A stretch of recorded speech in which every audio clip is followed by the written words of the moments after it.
Louise demonstrates getting in and out of the rig. There she's worried about showing her tummy. Louise is now ready to roll.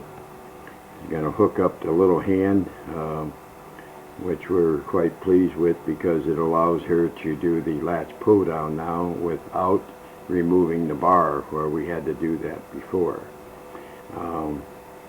She hooks that up, slips into her rig with a little sock again to help get the wetsuit material over the wing. This can be done without the sock, but the sock does help.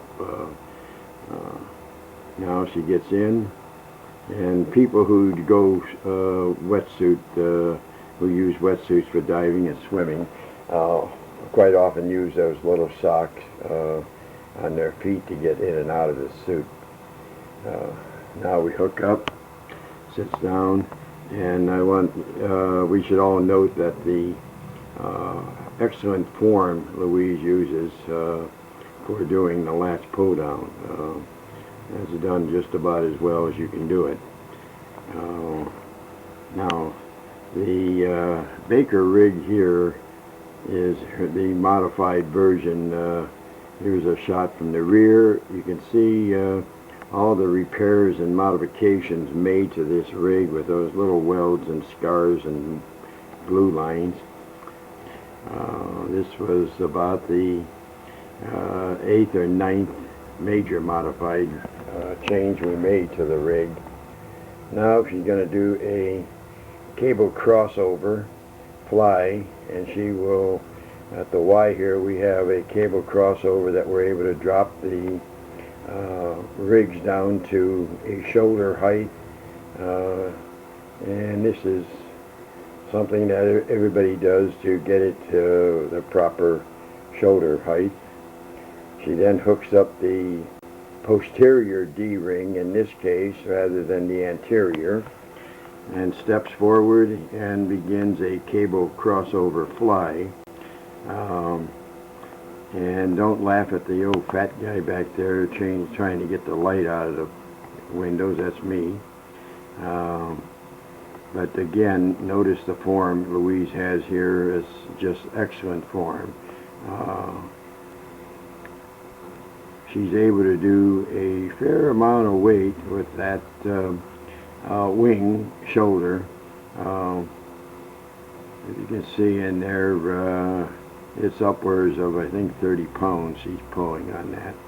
The Baker rig makes a pretty good difference in being able to do a number of different exercises. We also find that by using a little attachment we call the V connector, hooking up a strap from the anterior and posterior D-rings, we can also do a lateral rise and a front rise with the cable machine by dropping it all the way to the floor rather than shoulder height. Now Louise is hooking up for a rhomboid low row exercise, and this works the rhomboids between the scapulas.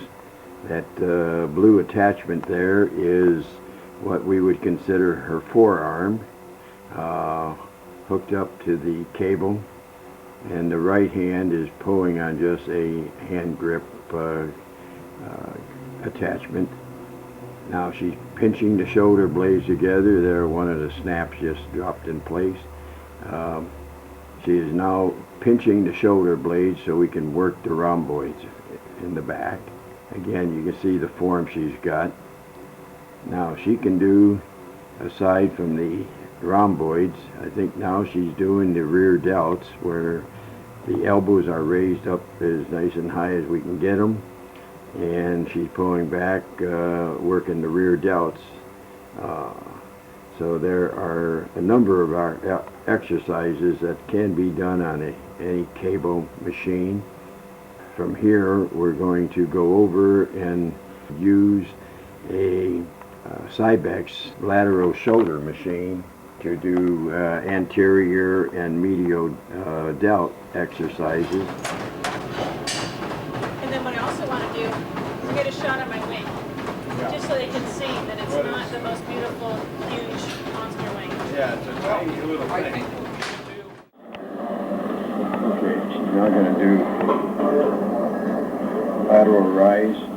Louise was the one who first discovered the fact that we could use a Cybex lateral shoulder machine to do anterior and medial delt exercises.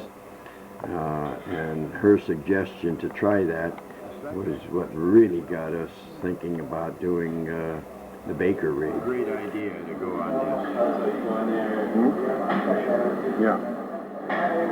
Working the medial delt. The Cybex works really well.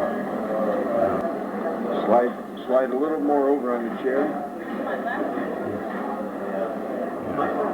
Now we built that little stool to fit the seat. Now, while you're there, while we're right here, Louise, do the front rise and also the extension while you're right here, and then you have to move again.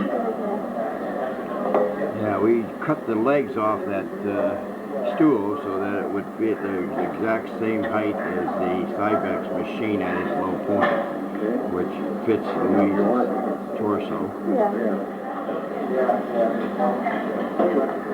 There's the front rise. Okay.